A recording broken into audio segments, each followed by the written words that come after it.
UCC কি একবার সাইডে দেখানোর জন্য বলবো। ইউসিসি অর্থাৎ ইউনিফর্ম সিভিল কোড, জাতি ধর্ম নির্বিশেষে এক আইন।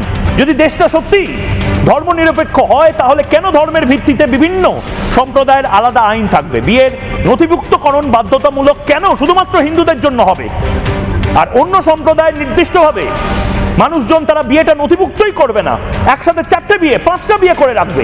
মেয়েদের বিয়ের ন্যূনতম বয়স হবে 18। এই কথায় কথায় 8 বছরের মেয়েকে বিয়ে করে 40 বছরের কোনো বৃদ্ধ বা 50-60 বছর বয়সী কোনো ইমাম সে বলতে পারবে না যে এই মেয়েটি আমার স্ত্রী। ছেলেদের বিয়ের বয়স 21 বছর করতে হবে।